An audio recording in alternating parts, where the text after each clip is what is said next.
University. He was born in Israel and grew up in Jerusalem as well as New York. He studied at the Hebrew University and Cambridge. He was a journalist at the Jerusalem Post for more than a decade and taught Middle East history at Ben-Gurion University from 1997 to 2019. He's written many books, important books, that were published by Oxford University Press, Cambridge University Press, and Yale. And Benny was part of a group of historians that looked at the Palestinian refugee problem and was controversial back in the day for, I guess, an Israeli journalist looking at the issues in a critical manner.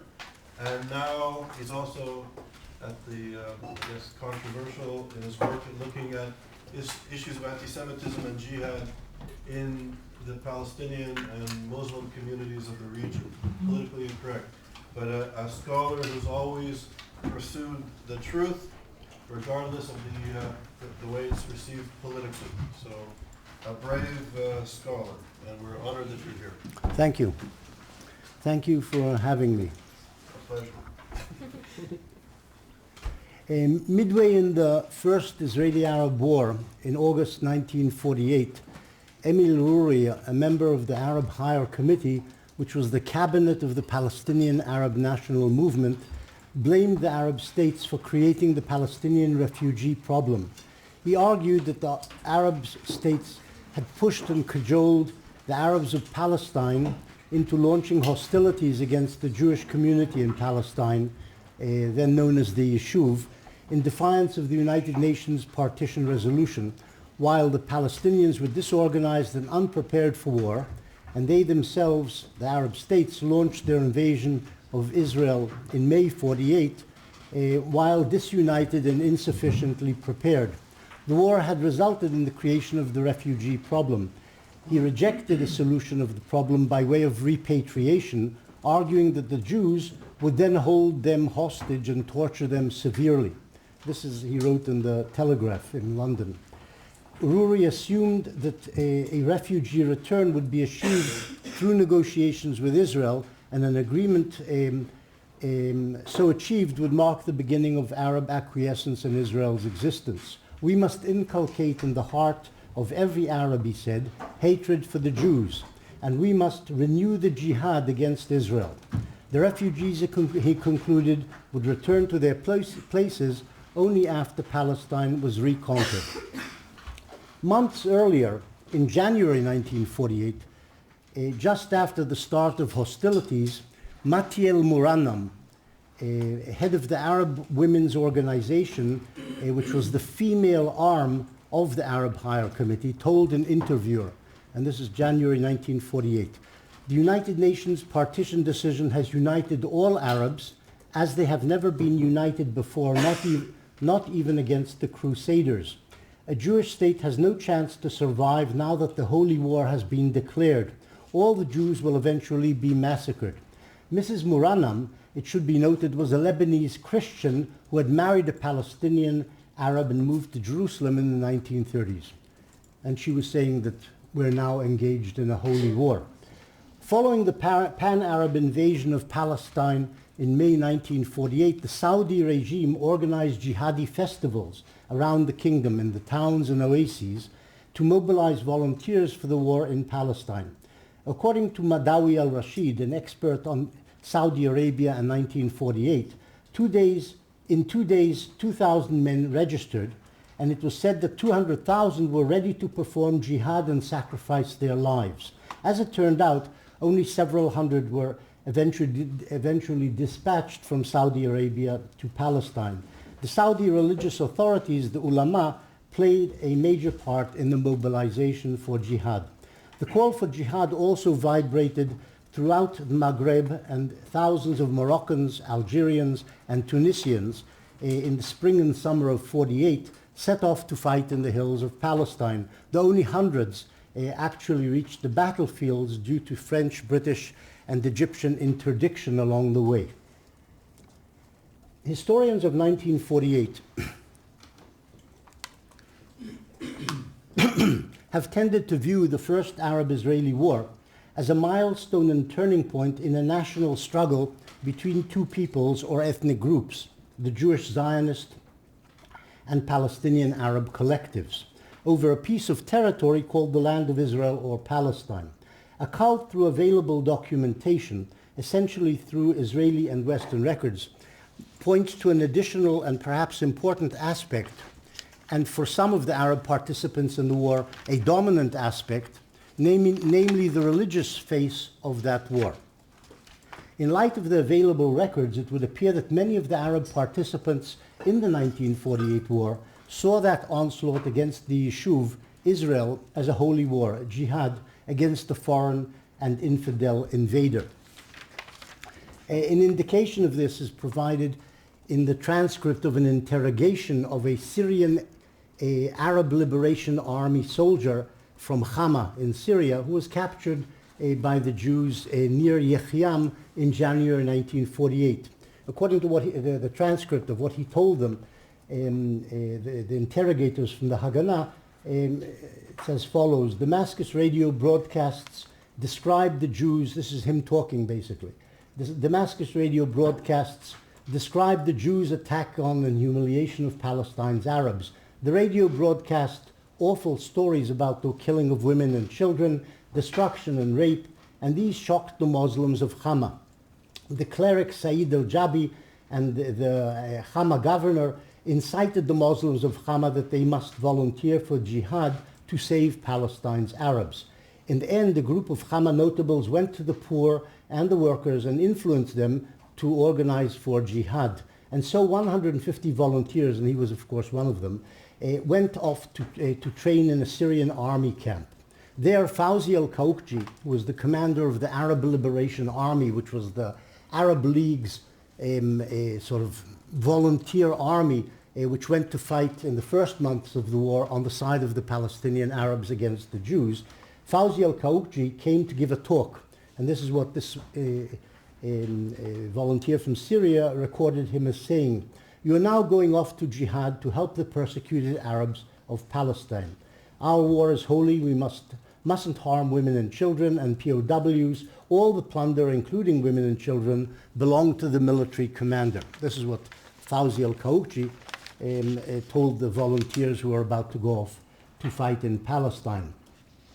It is possible that the opening of Arab state archives and a thorough troll through the press of the region stretching from Yemen to Iraq to Tangiers will only reinforce the impression that the political and military leaders of the Arab states and the street in Cairo and Baghdad and Sana'a and Marrakesh and the soldiers who actually fought in the war saw it as a holy war, and not only, or perhaps even not mainly, as a national war between two national movements. Now this raises a methodological problem. The first and most obvious is that the archives of the Arab states, of the main Arab political parties, the royal courts, the armies, etc. of the Arab states, they're all closed to researchers, Jewish, Arab, foreign, they're all closed to everybody. All the states, the Arab states, are dictatorships of one sort or another, and these dictatorships, of course, don't open their archives. This means that anyone interested in understanding the Arab side of the 48 war is forced in the main to view it through Western and Israeli documentation, often recording what was going on in the Arab states, etc., by diplomats and intelligence agents working in the Arab states, but nonetheless we're talking about Western and Israeli documentation, not Arab documentation, which is not accessible. The second problem is trying to work out what the bulk of Arabs, the masses, civilians and soldiers, actually thought in 1948. There were few, if any, opinion polls, and again we are talking about authoritarian states, not democracies, and states in which the vast majority of the populations were illiterate. For all intents and purposes, the masses do not speak in the documentation which exists. Occasionally a newspaper or leader will refer to what the street thinks, but that is all. We have no records, or almost no records, about what the masses thought or felt, certainly not from their own pens or mouths. The problem of lack of free expression also pertains to the more literate, numerically small, middle and upper classes. We don't really know what they thought or felt. And when an Arab leader describes the ongoing war in 48 in terms of jihad, does that prove that we are dealing with a jihad? or even a jihadi mindset?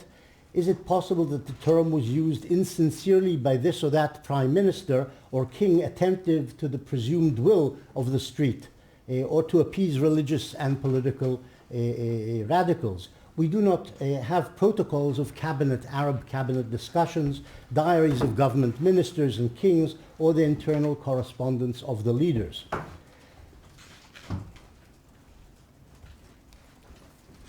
A third problem regarding whether we're talking really about a jihad is the problem of the culture of discourse that characterizes, and in some ways still characterizes, Arab governments and countries where there was and is no real separation between church and state.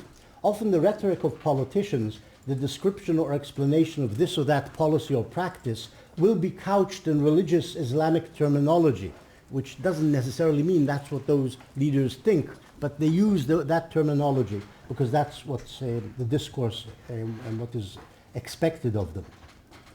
What we can say for now is that the historian must recognize that all his conclusions in this sphere must remain tentative until the Arab archives are closed, and it is possible if that apocalyptic event takes place, we will still remain largely in the dark about the question I am dealing with, partly because the question itself is one of mindset rather than concrete fact.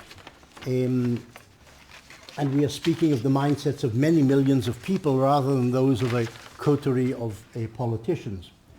All I can say for the present is that historians and students of the Arab world in '48 should treat seriously what the available records are telling us about what certain people in the Arab world thought and said, and not abruptly dismiss their utterances just because they do not match the contemporary historians' or students' historical and political views, preferences, or prejudices. And when 1948's Arab leaders, religious, military, and political, tell us something, we should pay attention to what they're saying. Perhaps they are giving voice to a major truth. The history of the Islamic world is studied by holy wars against infidel peoples and polities. The rise of Islam was characterized by an enormous, aggressive, jihadi wave in the 7th and 8th centuries, which saw the Arab conquerors sweep over the Middle East and North Africa as far as Spain and southern France. A second eruption of jihad, defensive in nature, occurred in the Middle Ages when Muslim warriors contained and then drove back the Crusaders and destroyed their kingdoms in the Levant. A third aggressive wave of jihad occurred in the early modern period when Turkic armies from the middle of the 15th century until the end of the 17th century assaulted the Balkans and Central Europe, reaching the gates of Budapest and Vienna. Today we are in the throes of the fourth wave of jihad, and there is a dispute in the West about whether to attribute it to Islam as a whole or just to radical Islamists.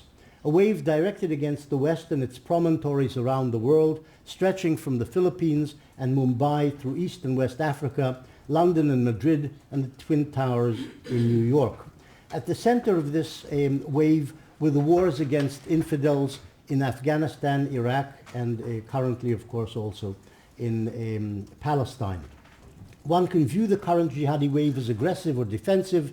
There are strong arguments for both positions. Be that as it may, it is possible that in several hundred years' time, the war between the Arabs and the Jews in 1948 will be seen as the beginning, or at least as a major milestone in this wave that confronts the West in our time. The Arab word jihad means to make an effort, and in its religious connotation has been defined as a bloodless striving in missionary zeal for the spread of Islam, meaning, if you like, an effort at it's a difficult word. Proselytize. Okay, we'll shorten it. There are analysts who focus on the meaning of the word jihad and denude it of all political and military meaning. And there are commentators who argue that the Islamic doctrine of jihad is essentially a defensive doctrine. The believers embark on jihad only in defense when assailed by infidels. But a more honest and discerning look at the deeds of Muhammad and his successors, and at the mainstream exegeses of Islamic scholars during the following centuries, leave little room for doubt or evasion about the meaning of the word jihad and the doctrine of jihad. In the Quran, the believers are enjoined to fight the holy war against the infidels. Fight those who do not believe in Allah or in Judgment Day and who do not accept the true religion, even if they be the peoples of the book, meaning Jews and Christians mainly, until they pay the jizya, the poll tax, in submission and feel themselves submissive. That's the Quran. In most of the exegetic texts, there is an obligation before doing battle to call on the infidels to convert to Islam, or at least to submit to Muslim rule. And only if the infidels reject the call are the believers bound to open hostilities. But the Muslims, individually and as a collective, are obliged to wage jihad against the infidel. As it says in the Quran, battle is your duty, even if you do not like it.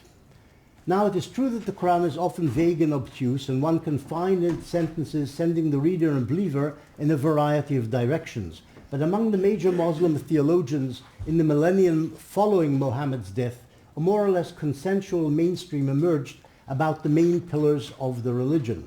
This holds true also for the doctrine of jihad.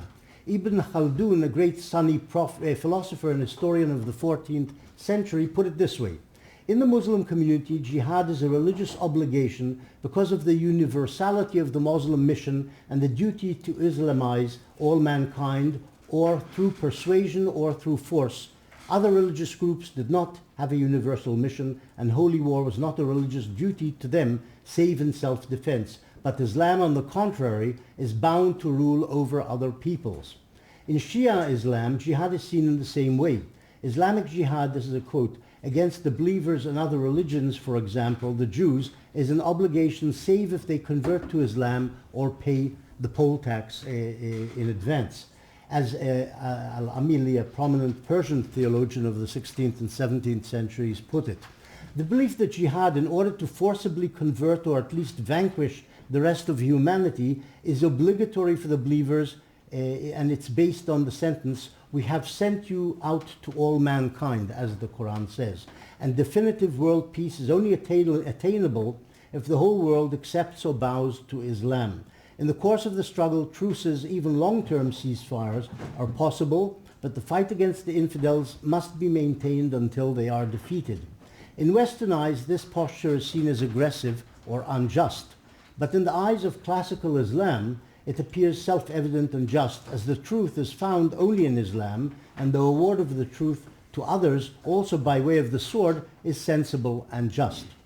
It is possible that Muhammad's war against the Jewish and pagan tribes in Hijaz at the dawn of Islam are interpretable by the believers as defensive, the view being that without victory Islam would be vanquished and they themselves would be put to the sword.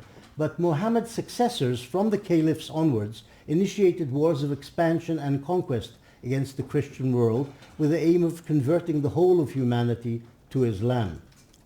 And this holds true for Christians and Jews as well as pagans. According to all Quranic texts,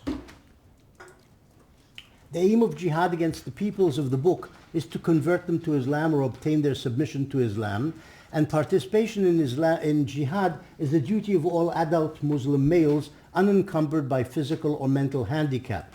The believers were ordered not to kill children, madmen, women, priests, impotent old men, the sick, the blind, the mentally infirm, so long as they do not take part in the battle, as one 13th century exegetists put it.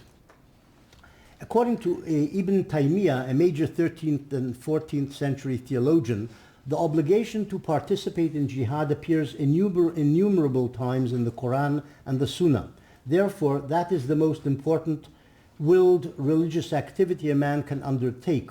All the sages agree that it is important that the Hajj, the Prophet said the supreme issue is Islam. All the sages agree that it is more important than the Hajj.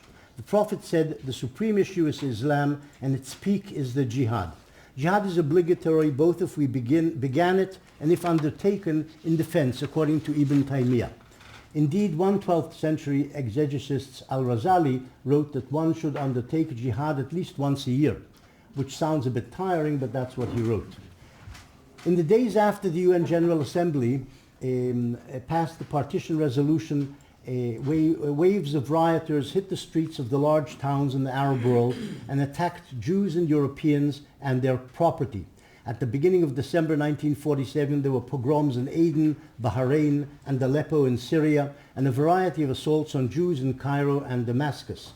The rioters commonly shouted, "Kill the Jews," "Idbach al-Yahud," and in most cases the authorities failed to rein them in, certainly not expeditiously.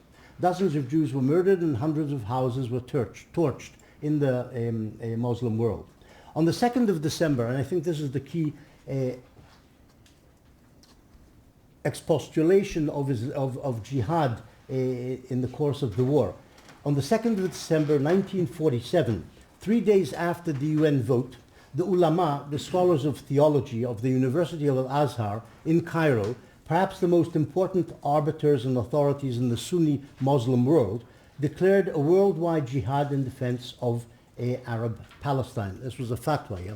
In the course of the war, the ulama of Al-Azhar periodically renewed the fatwa and called to jihad.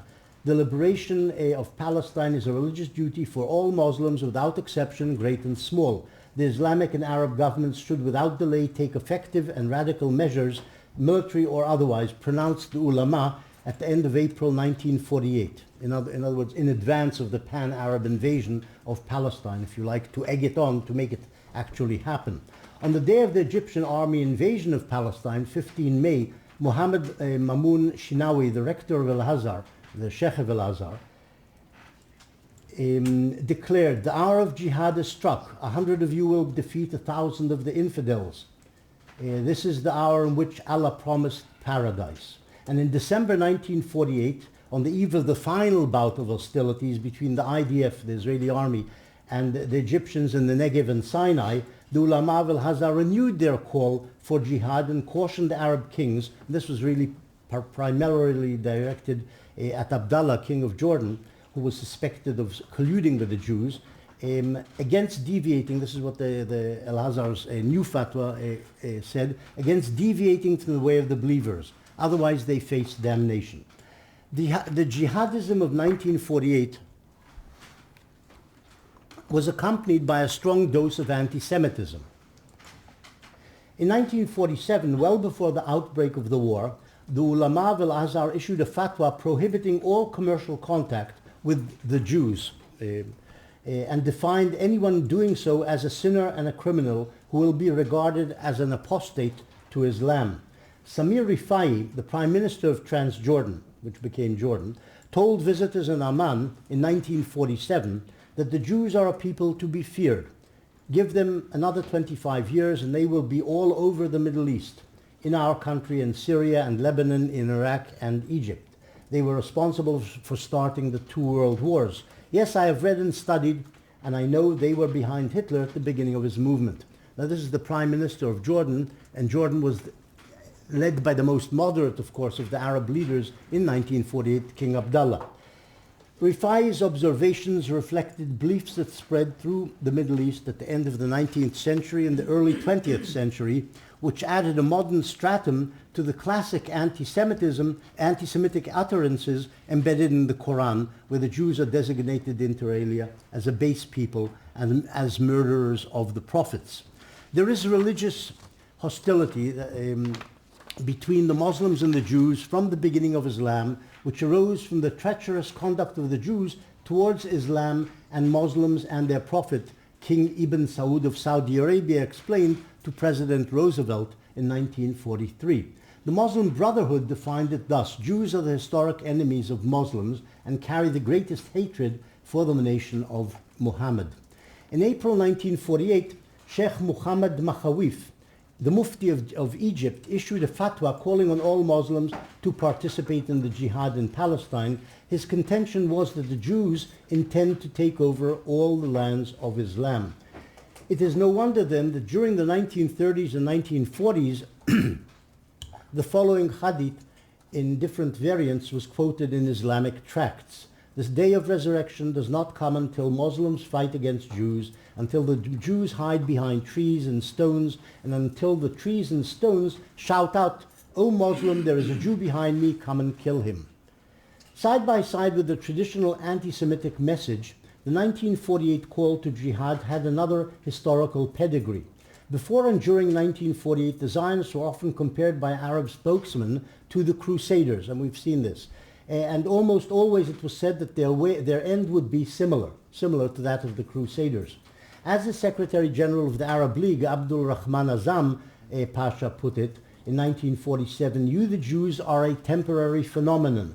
Centuries ago, the Crusaders established themselves in our midst against our will, and in 200 years we ejected them." Shukri al-Kawatli, the president of Syria in 1948, said similar things in 1948 on the eve of the pan-Arab invasion. He said, "Overcoming the Crusaders took a long time, but the result was victory. There is no doubt that history is repeating itself." Riyad al-Sulh, the Prime Minister of Lebanon, told a British diplomat in the course of the war that it had taken the Arabs over a century to expel the Crusaders, but they had succeeded in the end. Zafar Dajani, the head of the Jaffa Chamber of Commerce, said similar things to a Jewish interlocutor in 1947. The Egyptian Muslim Brotherhood announced that the death of martyrs in Palestine conjured up the early Islamic jihad for spreading Islam and Salah ad-Din's liberation of Palestine from the Crusaders. Salah ad-Din being, of course, Saladin, the man who essentially defeated the Crusaders. Perhaps it is worth noting that the first Arab publicly to make the comparison was Shukri al-Asali, a comparison between the Zionists and Zionism and the Crusaders. It was a man called Shukri al-Asali, the Ottoman governor of Nazareth during the 1910-1911 struggle over the lands of Fula, an Arab village in the Jezreel Valley built around the ruins of a Crusader castle. The land had been bought by Zionist institutions, and shortly after, Kibbutz Merchavia was established on the site of this former Arab village of Fula, which was the site of a Crusader castle. Since then, Arab spokesmen have often referred to Zionists as the new Crusaders. In 1945, Azam Pasha argued that the clash between the Arabs and Zionism might trigger a new war between the Christian and Muslim worlds, as did the Crusades. The banner of jihad was raised aloft, or at least mentioned with regard to the Yishuv, already during the decades before 1948. In March 1936, the Speaker of the Iraqi Parliament, Said al-Hajj Tabit, while on a visit to Palestine, called for jihad against the Zionists. A decade earlier, Hajj Muhammad Said al-Husseini, the Mufti of Gaza, issued a fatwa against land sales to Jews, arguing that as a result of Zionism, the Jews had lost their status as zimmi, or wards of Islam, and any Muslim or Christian who helped them would be regarded as an apostate or infidel. In 1935, the first ulama, or gathering of Muslim religious scholars in Palestine, issued a similar fatwa, 1935.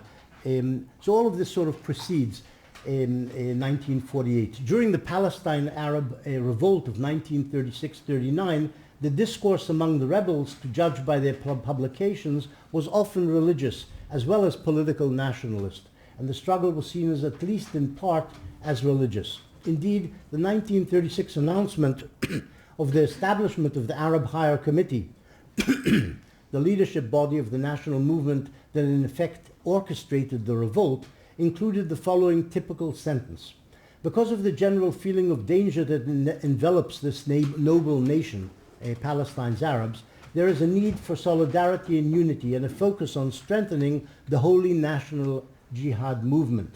Preachers in the Nablus area were prominent among those mobilizing the population for combat. Therefore, it is no surprise that when the Arab peoples launched their assault on the Yishuv in 1948, the campaign was regarded by many as a jihad and was reinforced with fatwas by the religious leaders embracing holy war. And it was to be expected that the Arab leaders would fall into step. Both King Farouk of Egypt and his foreign minister, Khashaba, said during the summer of 1948 that for the whole Arab world the struggle was a matter of religion. It was for them a matter of Jewish religion against their own religion. This is a quote, Farouk quoted by diplomats who met him in the summer of 48. According to Farouk, the Arab masses were gripped by widespread religious fervor, and men were keen to enter the fray as the shortest road to heaven. This is what he told diplomats, perhaps explaining why he was sort of sucked into a war in Palestine, which he wasn't, of course, very successful in, and maybe even was very reluctant to enter. Even Abdallah, king of Jordan, and as I said, the most clear-headed and pragmatic of the Arab leaders, adopted the language of holy war when on 14th of May he addressed his troops about to cross the Jordan River into Palestine. He said, "He who will be killed will be a martyr. He who lives will be glad of fighting for Palestine. I remind you of the jihad and of the martyrdom of your great-grandfathers." The defeat of the Arab armies failed to reduce the fervor of their spiritual guides. In December 48, the ulama of Al-Azhar, as I said, renewed their call for jihad, addressing the Arab kings and presidents and opinion makers. They reiterated the need to free Palestine from the Jewish gangs, proclaiming that the Arab armies had fought victoriously in the conviction that they were fulfilling a sacred religious duty, as they phrased it. And those who failed to undertake jihad would be damned. They reissued this fatwa, the ulama of Al-Azhar, for jihad in December 48, after essentially the Arab armies had lost the war, with obviously a clear look forward to further bouts of warfare against the Jews. In other words, they didn't, of course, admit defeat, but they were saying, we have been defeated in this round, we will fight on afterwards as jihad. This is what Muslims must do. Let me conclude by saying that all I am doing here is suggesting a lead. I have not thoroughly and fully studied and searched the records. As I say, the records of the Arab states are closed. One can look at newspapers around the Arab Muslim world from 48, which I haven't done. That still remains to be done. And I have a feeling that a trawl through whatever does exist and is available and accessible will sustain what I've just described.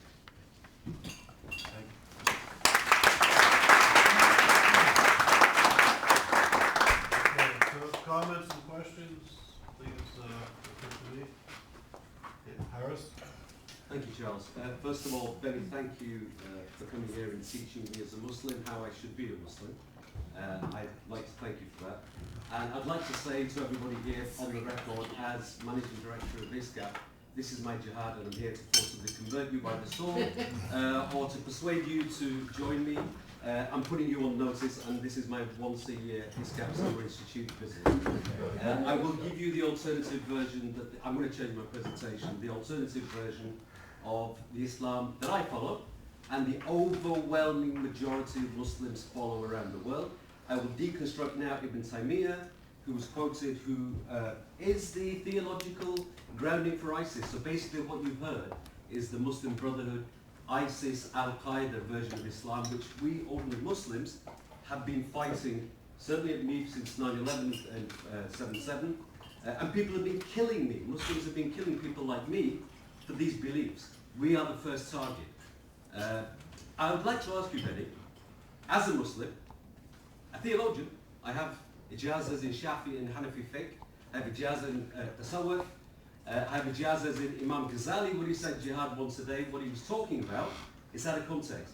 He was talking about tazkiyat al-nafs, the purification of the self, and jihad al-akbar, the greatest jihad, which is to do good rather than evil and fight yourself. But Benny, I'm a Muslim, I do have theological background, ijazahs I have, from people who, as sheikhs, if you combine all of Al-Azhar's current leadership, one of them, Sheikh Hisham Kabani, has more followers, Sheikh Nazim Kiprusi, Sheikh Habib Ali Jifri, many others, Nahdlatul Ulama in Indonesia. But tell me, as a believer, I fast, I do all the things, what should I do when it comes to jihad? By the sources that you've read. By the sources I've read, I think you should go out and fight. You shouldn't waste your time here. Thank you. You're all on notice. I'll see you all outside afterwards before dinner. Thank you. The captain on the road sells swords. Oh, perfect. Perfect. Please bring your own. I don't have enough to pass around. Do you have some more? Do it. Not yet. I can make one. Can I say, actually it's not really a joking matter. Jihad, I understand what you're saying about jihad, the purification of the soul, etc. All of this is in the texts as well, but the current meaning of the word jihad in the Muslim Arab world, I fear is more of the sort I quoted from, and is to do with fighting the infidels. So all the UAE should fight Israel. I'm not saying that there aren't exceptions. I'm just saying that in most of the Arab world, after the Twin Towers... I agree a lot. A lot, So okay. I concede that. Okay, after the Twin Towers fell, Bin Laden shirts with Bin Laden's portrait were selling like hotcakes on the streets of Cairo. It's not just a matter of... And I have worked with the guy who actually was in the cave, joining and planning 9/11, who has now disavowed the theology, ideology, and rehabilitated people. Hang on. Let Benny respond to the comments, and then we'll take more questions. Yeah, there are, as you say, there's moderate Muslims, there are extremist Muslims. Essentially, I wasn't talking about, I'm not talking about Islam today and the struggle within Islam, which does exist. And as you say, some people are putting their lives on the line in combating extremist Islam. But essentially, I was talking about 48, and basically all I was saying was, in 48, Islam played a major role in the pan-Arab assault on the Zionist entity, both among Palestinians and by the Arab armies, the armies of the Arab states. This is what I'm arguing, which is not a common belief, not the conventional belief among most historians of the 48 war. They've usually brushed aside or brushed under the carpet the argument that there was a general Islamic thrust to the war, and they say it was a national war, like between, I don't know, I'm just trying to think of a war where there is no religious element, but between Germany and France in 1914 or 1940, it was a political nationalist struggle between two groups over a piece of land. That's how most historians of 48 have portrayed the war. What I'm saying is that my reading of the documents forced me essentially to say that there was also, to see and to say, there was also an important religious element in the war. And let me add one more thing. That religious element was on the Muslim Arab side. It wasn't on the Jewish side. Today it exists in the Jewish side, a strong religious element based on the settler movements, the religious parties who have introduced religion into the conflict as a major element driving their beliefs and struggles in this conflict with the Arabs. But in 48, the religious parties in Israel, the religious population was extremely small, had almost no political importance or a power. And this was not what led people like Ben-Gurion and Sharet and Yadin and all the rest of the people who led the country in that war. Religion was unimportant to them. They may have understood that on the Arab side, that is an important element in the battle, but on the Jewish side, it played no part at all in 48. Just want to comment on what you said and what Professor Morris said. I have to recall who, and I paraphrase, the person who said that for evil to thrive and exist, it takes that good people do nothing about it. Martin Luther King. That's right. So I don't believe all Muslims believe in the jihad that Professor Morris said. I don't believe that all Christians or the whole world are anti-Semite. I don't believe that the majority of the world is evil. The problem is the minority are loud, are determined, and they make so much noise that the majority believes that the majority of the world like this, and then it ends up that the good people, the majority of the people that are good, do nothing about it. And that's the problem. The bad people also have to do something, huh? But they are doing plenty bad. Yes. Yeah. I agree think also though the danger lies in what we're here for, the anti-Semitism that we see in academic circles, because even though that is true, it's a loud minority, that loud minority is indoctrinating and proselytizing the youth. And so they're getting all of this ideology in their classrooms. You know, they come in wide-eyed, starry-eyed freshmen with all these hopes and dreams and hearts full of compassion, and they absorb all of this information from these, you know, superstar intellectual educators, and they come out 4 years later, or if it's a graduate degree 2 years later, or whatever, PhD 5 years later, thinking like the minority, or much closer to the minority's ideology on the spectrum than they are to moderate center, or, you know, slightly past that. As that's where the danger is that loud minority is making converts. And I'll make a comment before there's another question. I don't think Iris and Benny are necessarily in disagreement. But we are on one thing with If I can just finish, please. Sorry. I'll make my comment, then you can disagree with me, Okay. if that's okay. In the sense, I don't think that Benny was necessarily acting as a scholar of Islam, but he was saying, historically, Muslims were using Islamic text and hadith and interpretations to engage in a war against the Jewish people and the state of Israel. And the ideology that Benny's referring to, in my humble opinion, when it comes to the study of anti-Semitism, you know, the Muslim Brotherhood speaking on behalf of Muslims all over the world, these reactionary social movements, the Brotherhood that was expressed, and I think Benny is correct in perceiving the war in 1948 as a jihad, and the sort of reactionary social movement using, in the name of Islam, fusing European anti-Semitism with Islam, laying the foundation, the ideological and military and policy movement of the Brotherhood, which leads to Hamas and Hezbollah and the Iranian Revolutionary Regime and Daesh and other Islamist or radical extreme variations of Islam that uses anti-Semitism, and played a crucial role in the almost complete rejection of Jewish self-determination in the region. And anti-Semitism, as you know, and I think the survey, and Harris, I know you know, if we still, even though there's peace emerging in the Abrahamic Accords, if we do some of the surveys that have come out in looking at anti-Semitism in the region, is staggering. You know, over 90% of Egyptians, and the level of anti-Semitism, because of this, in part, interpretation of Islam or the portrayal of Islam as having certain types of views of the Jews and of Israel and the Zionists and the obligations that the social movement places on Muslims to engage Jewish self-determination has been very damaging. And you're right. And people, I'd say people with anti-Muslim sentiment often portray Islam and Muslims in a certain way. And I think, as Harry was saying yesterday, this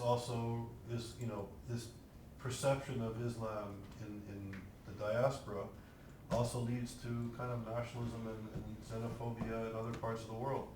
So I'm not so sure that we are disagreeing. I'm in disagreement with, I agree about 1948, I concede that's absolutely right. Where I have an intellectual, emotional, ideological and spiritual issue is, and I asked you the question for a reason, what should I, under your reading, do as a Muslim? And you said I should fight. And this is what the far right, what Al-Qaeda, what ISIS, what the Muslim Brotherhood, what some of the Al-Azhar imams, as Rami knows, this is what they teach. And I think that it can be dangerous as academics, if you're going out to build your curriculums, to actually think that that really is what Islam says, obligates. Not what people in Islam say. That's a different matter. So I think it can be dangerous to just hear that side. But it should be heard, absolutely, but should hear the other side as well. Otherwise, what's the point in the Indonesians, me, many other people? And that's the only point I was making. It's a very important point, and it should be noted very seriously. I concur. So Deidre. So as a professor of religious studies, I appreciate that you're adding that extra context for jihad, because when I teach about it to my students, I remind them that it's not just going to war, it's healing the sick, it's educating it. Jihad means the struggle, right? But what I appreciate about what you're doing here, and I'm not sure everyone appreciates just how in opposition you are to a narrative about 48, in terms of saying that this is a religious question, that talking about jihad, it's not just politics and nationalism, it's also religion. So religious studies professor, very happy. But what I really would like to hear more from you is if you recognize or you have reflected on how important this is to our discussions of anti-Semitism. Because one of the ways that our experiences as Jews of anti-Semitism in the contemporary context is erased is by saying it's not about religion, saying that it's just politics. And by reminding us of the ways that religion and religious ideas motivate much of these and empower these narratives, it's a different argument, it's a different strategy. So that's why, I hear like your passion saying, yes, we have to acknowledge this is the jihadi thinking. It's because it makes a difference in who we're talking to and how they're going to respond to our claims on articulating our lived experience of when you bash Israel, it's religion too. It's not just politics, as if that makes it more innocent. Okay, thank you for your comment. Harry? Just a comment and a question, really. My comment is that, though I entirely agree with you, Harris, that the people who go out to murder, assault, are in a complete minority, they are acting. They are not acting alone. They are a product of what I'm speaking about anti-Semitism here when it comes to attacks on synagogues and Jewish property by Islamists. They are acting as a result of what Mehdi Hassan described in his article for New Statesman, this normalised culture of anti-Semitism within parts of our Muslim communities.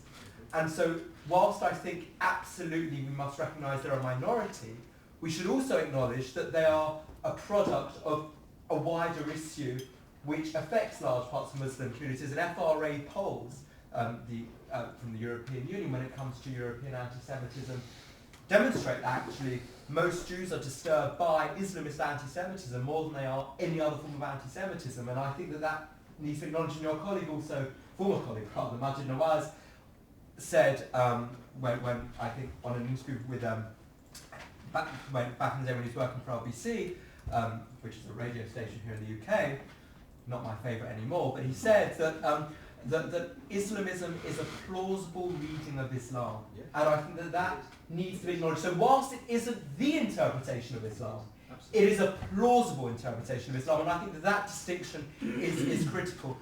My question, though, to you, and perhaps Harry could also contribute to this as well, is that a lot of what we see, and this is a point Bat Yaor made in her work and her scholarship, that actually a lot of what motivates Palestinian activity or anti-Israelism is this desire to return to a state of divitude, if you will, that is the Jew submits to Islamic rule, is under Islamic rule. And I just wonder, to what extent do you think that idea influences the Palestinian movement today and wider jihadist movements?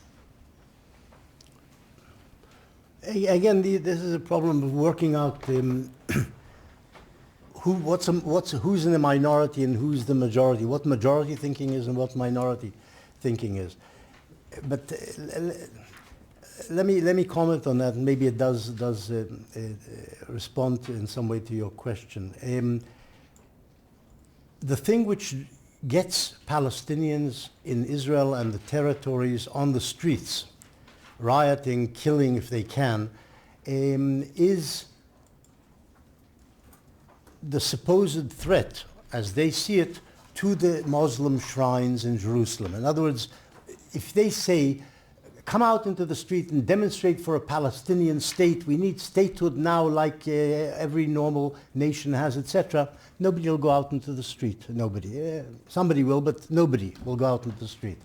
If you say the Jews are about to take the Temple Mount and burn down the mosques and set up a third temple on the Temple Mount, they'll come out into the streets in millions and riot and even kill if they can.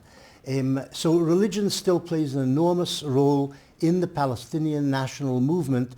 When they want to mobilize, when Haj Amin al-Husseini wants to mobilize his people, he shouts, as in 1929, they're after the mosques, they're going for the mosques. And the same is done exactly today by the Hamas, by the Islamic Jihad, and even by people in the Fatah. It's not just the supposed Islamists, but it's also the mainstream Fatah, which is supposed to be a secular movement.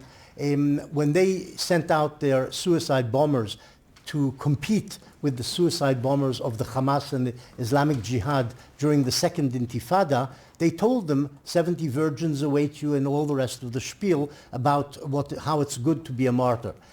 So unfortunately or fortunately, religion plays a major role in the minds and mindsets of those struggling against Israel. One last thing, I think in talking about the Muslims in the world, one should, I think, differentiate between Muslims in the West, in Britain and maybe in France as well, certainly in Anglo-Saxon countries, and those in the centers of Islamic demography, Cairo and Baghdad and Damascus, etc. I'm not sure that the relative weights of moderates and extremists is the same. I don't think it's the same in Britain as it is in Cairo. That's my sense. But I may be wrong about that. You're saying it's not like that. I'm not sure you're right. You're probably right about Britain, Muslim communities in Britain and the West. I'm not sure it's true about Muslim communities in the heartlands of Islam. The largest Muslim organization in the world is an organization called Nahdlatul Ulama, and they're from Indonesia. And they have more than 100 million paid members. They're Sufi. They think exactly the same thing I do. I know the head.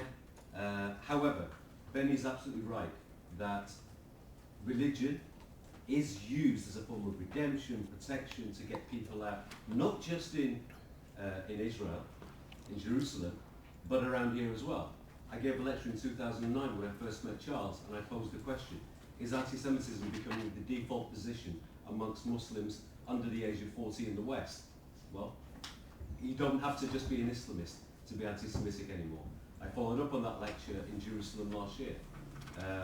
The lines are blurred when it comes to anti-Semitism now. It's not, 10 years ago it was different. The guys who were shouting in the cars, rape the Jewish daughters, they're not Islamists. They were from Bradford, they were from the Bareilly Sufi traditions, and they haven't been told that they have to do that because of their religion. They've been told because they have to defend a Waqf, a part of Jerusalem, which is Temple Mount, Beit al-Maqdis. It's actually not even Al-Aqsa, it's Beit al-Maqdis, the gold dome. And they are reacting from an emotionally, from a religious argument, your right to protect, and they're not Islamists. So when we talk about Islamists and fundamentalists, the lines are a bit blurred. And I will actually talk about this a little bit more. I don't want to take away from Benny's time. But Benny's right about how they're getting people out. Thank you. One comment and one question. The comment is that I wish you would talk more about Amin al-Husseini, who I think was the first one, or one of the first people who brought this narrative into the conflict, instead of being a territorial conflict or a national conflict, with the comments about the mosque and the meetings with Nazis and bringing all this propaganda. I think that he's the one to blame to bring this narrative into the conflict. But the question is this one. What do you think is changing or has shifted in the world so we can today have the Abraham Accords? Because something positive must have happened. I mean, I'm not sure if in Cairo and you know, the countries that are in next proximity to Israel, but definitely something has shifted. And I know the political stuff, and I know, but something within the people has shifted so we can have today this Abraham Accords. And could it have happened before? Huh? What could it have happened before? Just adding to your question, which is a fantastic question. Well, as to the Abraham Accords, those are agreements between states, between the leaderships of states, the Jewish state and the United Arab Emirates, apparently Morocco, Bahrain, and so on. I don't know to what extent they reflect public opinion in those countries, though they may actually reflect it. They may reflect it, I don't know, or majority opinion. I think the Abraham Accords is a product of the threat of Iran and Shiite Iran vis-a-vis the Sunni or so-called moderate Sunni Arab world. I think that's what lies at base. But I think we should also recall and give credit to Sadat, the president of Egypt, who actually broke Arab ranks and made peace with Israel. He was actually the man who led the way. He was the vanguard. And my reading, and he was a very religious man, incidentally, my reading of Sadat and what motivated him to reach basically peace with Israel was that he understood that for Egypt and the Arab world, continued conflict would in the end lead to total destruction. It would lead to an atomic war, and Egypt would not be able to sustain this. And he worked, I think, for the benefit of his people, and said this doesn't make any sense to just continue this war, and it's going to end in our destruction.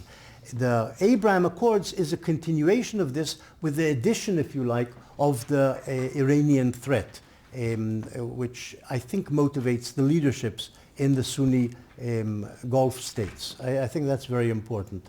It could be that there's also something deeper, that the Arab peoples are also slowly, as they've given up the vision of reconquering Spain, Andalus, maybe they're also gradually coming to accept in some way the Jewish state's existence.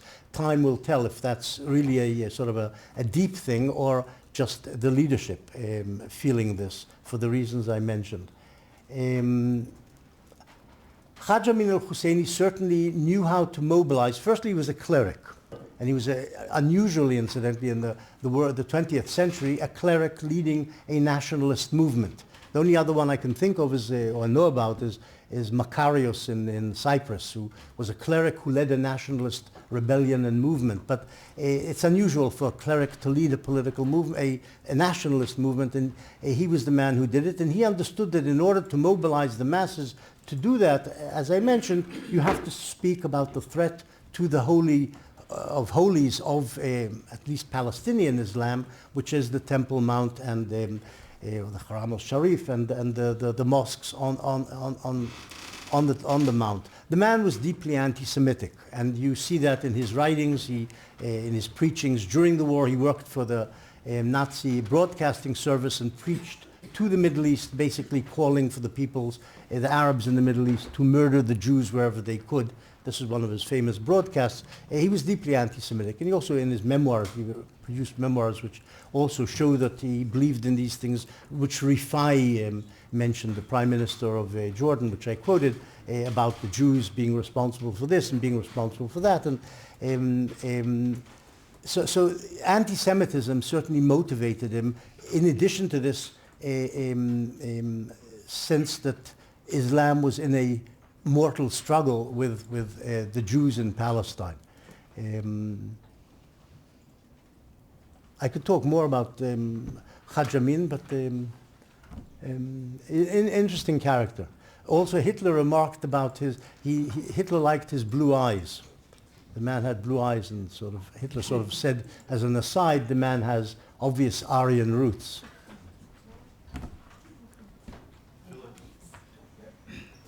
Thanks very much for quite an enlightening lecture.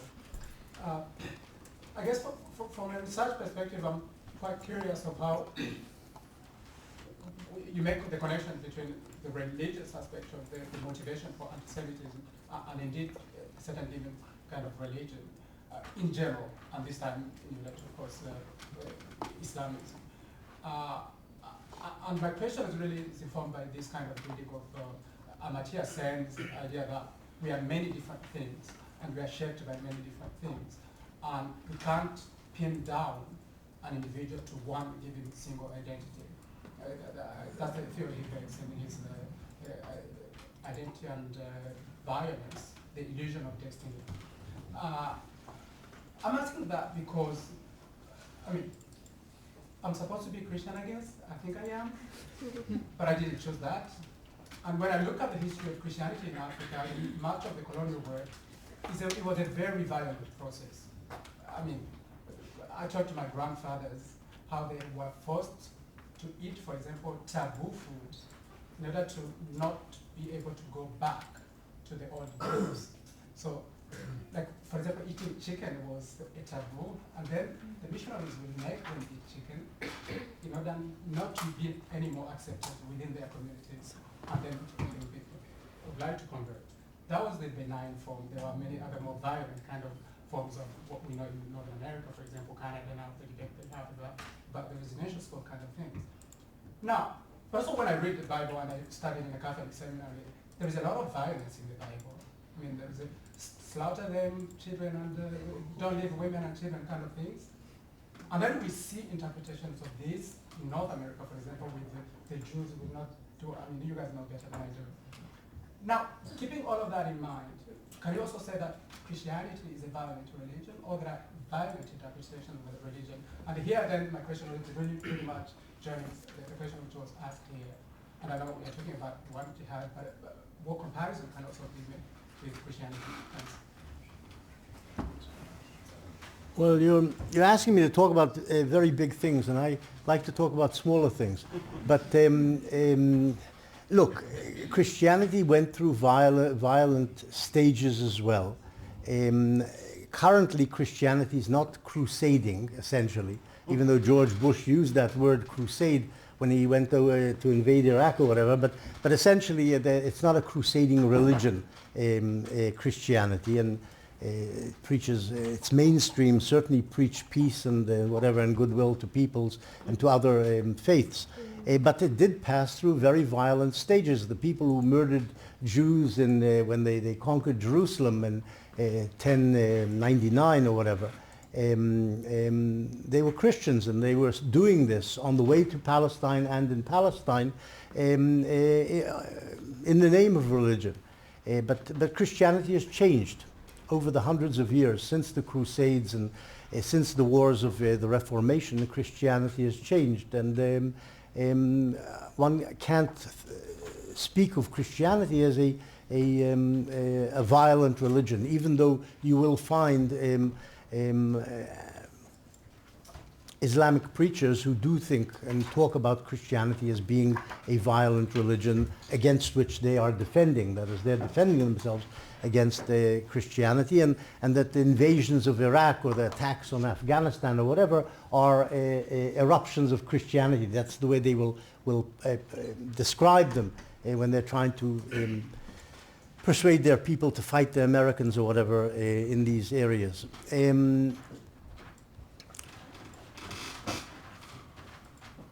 Certainly Christianity, Christians, not Christianity, but Christians during their colonial expansion, especially in South America, but also in Africa and other places, behaved terribly. But I don't think it was certainly not in the 19th century. It wasn't so much in the name of Christianity as because they were doing things on behalf of imperial expansion. Just a brief comment, if you don't mind. Dr. Answer to your question, if I may. Although yesterday, and now I might just basically, how shall I say, walk back what I said yesterday. Yeah, I spoke about anti-Semitism in the Bible and the post-biblical era. But truthfully, had not been because of the Christian church and the Christian indoctrination, anti-Semitism of today would not have been what it is. If it wasn't because of the Christian church, the Visigoth attacks against the Jews would not have taken place, Inquisition would not have taken place, the Holocaust would not have taken place, the Russian pogroms, the Ukrainian pogroms. The Nazi philosophy only found a fertile ground in Europe only because Christianity existed for almost 2,000 years before and was anti-Semitic. 1.5 million Jews were killed in the Ukraine, not by the Nazis, by the Ukrainian Catholics. And so yes, unfortunately, it is Christianity that has brought anti-Semitism of today, the way we see it. Yes, it has morphed and mutated, but without the Christian church and Christian doctrine against Jews, we would not have the anti-Semitism that we have today. No, can I say something about it? Yeah, let me just say one thing quickly. Just to follow through, I think also in terms of anti-Semitism, Bassam Tibi, I agree with his assessment. He looks at anti-Semitism as a European Christian-rooted phenomenon, inherently genocidal, and he spoke about discrimination against Jews in Muslim societies, which was terrible. There were pogroms and killings, and Jews had to be second-class citizens, and they couldn't be as equal, they couldn't be equal as high as a Muslim, etc. And that's the problem of Israel, by the way, because Israel is the only country in the Islamic world of quotations that has self-determination, where a Jew, a Christian, and a Muslim will be equal in the law. And it's not a question of territory in the occupied territories. Tel Aviv was the only city-state of Israel, and all the other land was not a part of Israel. If a Jew and a Muslim and a Christian and a woman and a man and a gay and straight person were equal in Tel Aviv, this would be a problem for the Muslim Brotherhood and the Islamist ideology, because a Jew cannot be equal to a Muslim. This is the practice. And I think in terms of colonialism and racism and the church, and it's not my area of expertise, but I did look at the role of the church in the Canadian context and in parts of Africa. And yeah, the church played an important role in South America, the Spanish, the Portuguese, the Dutch, the British. The church was an integral part of the colonial expansion project and played a crucial role. And I'll just say that we were talking, I was in Ghana at one of the forts that was for slave trade. The slaves were sent to the Americas. And one of the most staggering things to me, it boggled my mind, you had these dungeons where the slaves were living in squalor and in profound, horrible conditions where they were basically dying. And the ones that survived that were put onto ships. So the people were suffering, and there were these wood beams on a ceiling that's lower than this ceiling, and there was a church on top of the dungeons. So people were praying to their God, above this, and so the church was there, and the story that you've told, I know a little bit about it. It's sort of been repeated in various forms in different parts of the world, as I'm sure you know. All right, and further to what Professor Kubik said, that there was not much anti-Semitism in China and India and the Far East, is because Christianity was not there for 2,000 years. And that's why there is no such deep-rooted, really, anti-Semitism. It's not only anti-Semitism, it's a rejection of the other, of the Tutsis and the Iroquois and the Innu, and wherever they went, the other was not, was not perceived as human. And some people were fortunate enough to be able to convert. There's situations we know in colonial history where the church decided that these people were not worthy of conversion and had to be eliminated. So in a tragic way, your grandparents were lucky. And any other comments and questions? Oh, wait, Harry, you already anybody hasn't spoken? Aaron. And if anybody else wants to speak, just signal to me and I'll write your name down. Yeah. Thank you, Dr. Morris. You had said that Zionism, according to, and it's not a direct quote, but Zionism, according to Islamic scholars, effectively ruled out the demi-status Jews and therefore was heretical. So the question is kind of like Harry's question. Do you think the existence of Zionism today is seen as a humiliation of demi-status, and if so, how does that play into radical forms of jihad, the issue of, the Jews being replaced with Islam and coming back under dhimmi status, particularly in Israel. Well, the problem isn't Zionism. The problem is the existence of the state of Israel, in which Jews are a sovereign and rule over, not only sovereign and rule over themselves, but also rule over a minority of Arabs, which many Arabs find humiliating. And you can connect it to the fact that this is like completely contradictory to the whole idea of the people of the book being dhimmis, being second class or subordinate peoples. It's a standing humiliation for many Arabs and believers, Muslim believers, who think that the right way is that Muslims should rule over other peoples in the Islamic lands. One could argue that the largest group of Jewish people in Israel are Arab, but anyways, it's another story. I guess it's a It's a method question. Thank you. Yeah.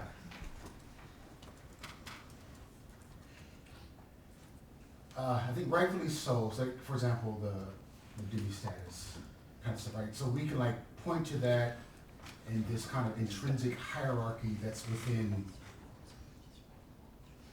at least that perspective of, or that interpretation of Islam or whatever. This is not an interpretation of Islam. This is this is how Islam ruled for 1400 years until the end of the Ottoman Empire. Essentially, they ruled over the peoples who were Christian or Jews and saw them as subordinate, as necessarily ultimately subordinate. They could not be equals in an Islamic state. I can see that. That's true. That's true.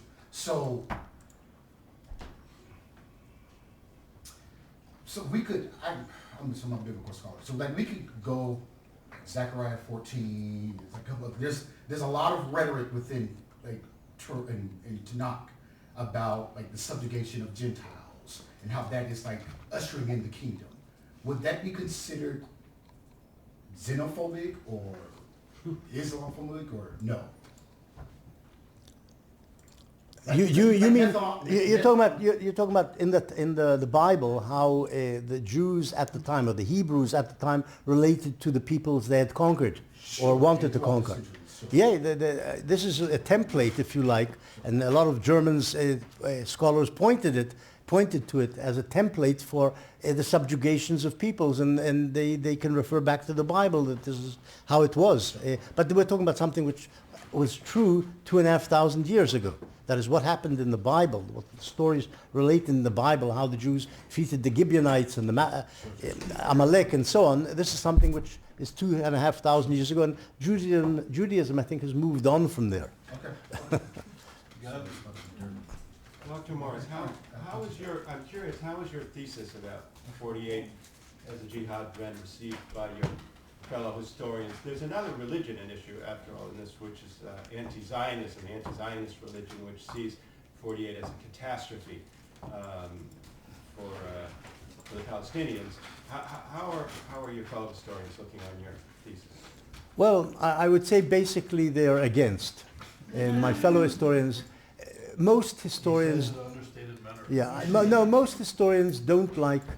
I mean, historiography is supposed to be a process of innovation, but most historians don't like people contradicting their beliefs, which is a type of innovation. And the idea that which I presented in my book in 1948, that the war was in large measure on the Arab side, motivated by religious fervor, religious passions, religious beliefs, they didn't like that. They thought the convention had been that the war was, from the Arab side, waged as a national political struggle over a piece of land, and that's it.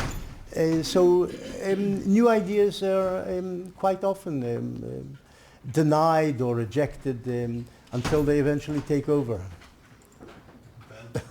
Inshallah. So I'd like to bring it back a little bit to some of the other questions that have been raised. I'm still not quite sure how to phrase what I mean here, so bear with me for a moment.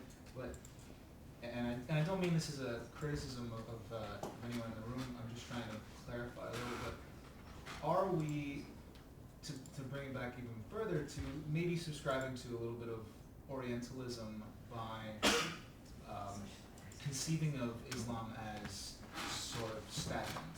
We are using ancient hadiths and passages and using the standard of the Dumi, which is something that not just ended with the end of the Ottoman Empire, but the Ottoman Empire ended it prior to their fall. We're using these things that are not really relevant to modern Islam. And to quote what you said about modern Christianity, just say that the mainstream is not teaching these things. As we heard a moment ago, the mainstream is advocating for completely different things. So, The mainstream where? sorry, of mainstream Islam. Where? Well, I mean, we just heard a moment ago that most of the largest sects of Islam today are not advocating for these things. These are specific sects of Islam, just as there are specific sects of Christianity that still advocate for these sort of things. The minority is quite a large minority. Yeah. Well, now we have quite a large minority of Christianity that does the same thing in America, which is, to advocate for violent upheaval. Christian nationalism has taken quite a large chunk out of it. And I'm just wondering, what is, is this a little Orientalist? What is the difference between conceiving of Islam like this and conceiving of other religions like this?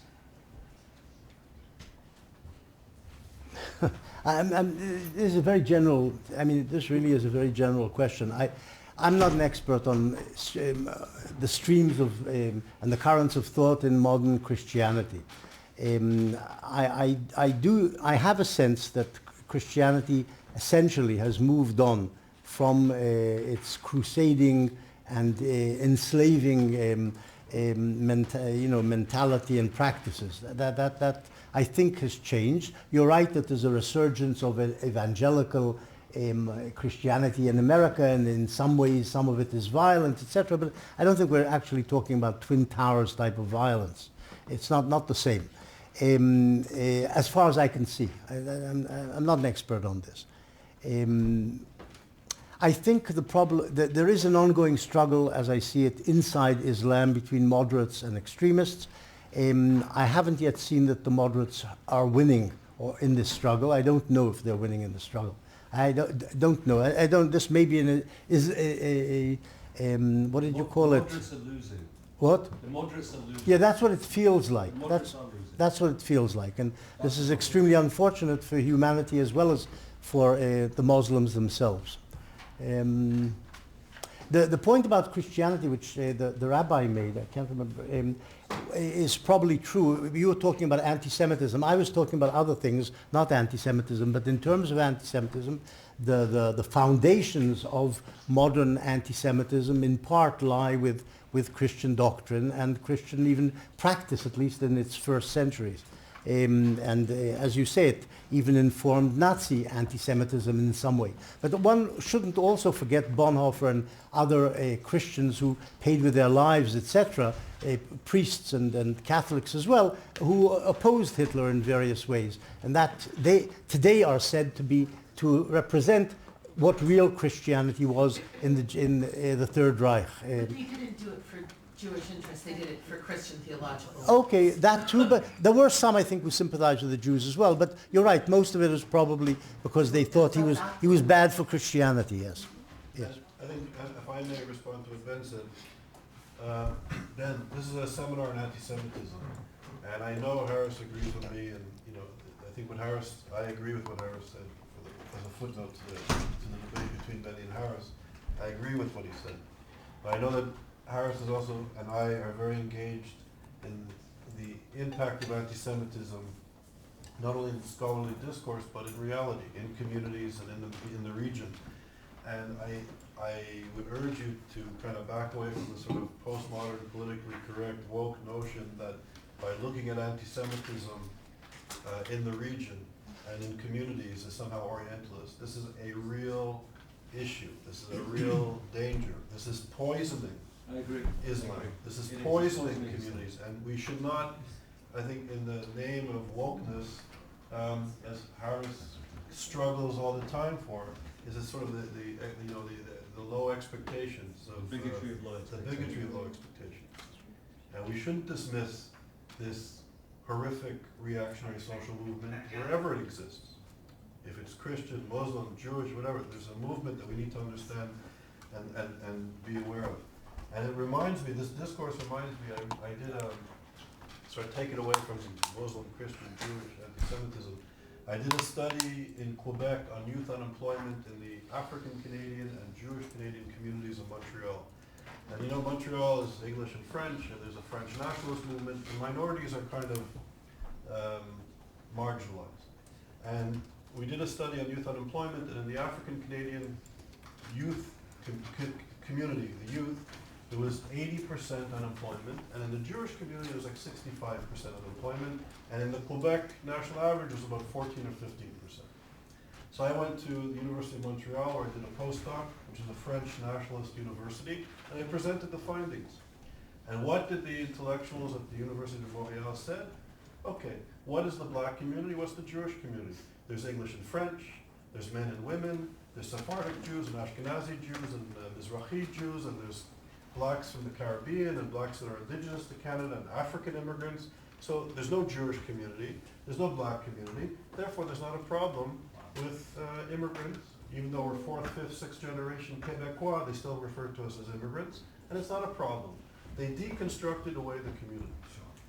So we have to be careful. That's, I just wanted to add one thing. You mentioned about the Ottoman moving away from the whole idea of dhimmi status and dhimmitude even before the fall of the Ottoman Empire. This is completely incorrect, of course. They did issue statutes which on the books supposedly gave Christians and Jews as well equal rights to, equal status to Muslims, but essentially they also killed all the Christians during the following decades. So they didn't really think of Christians as proper, full human beings with equal status to Muslims. They just tried to kill them, that's all, and expel them. You can't forget that. Just a quick thing to add to what Charles was saying, like in response to Ben.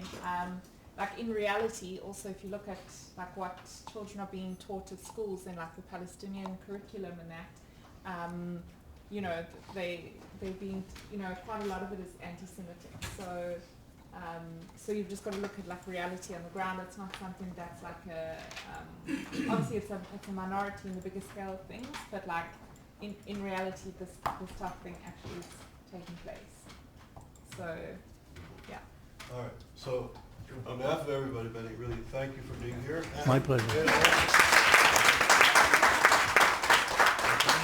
And thank you for the vibrant discourse and discussion and debate. But I also want to thank you on behalf of many scholars who are dealing with anti-Semitism for looking at Islam, political Islam and jihad in the discourse and changing, hopefully, this sort of politically correct, anti-Orientalist view of scholarship that we've been indoctrinated in, and sort of shaking the foundations of these worldviews. Very important. So thank you. Thank you. We have one announcement. My colleague Chloe would like to make an announcement. Hi, so over the last few days and increasingly so over the upcoming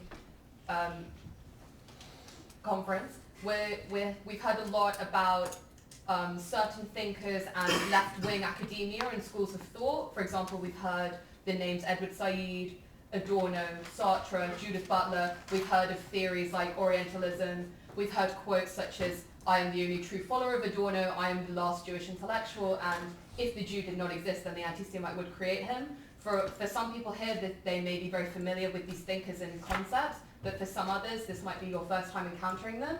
And so I think it's important that as many people can join in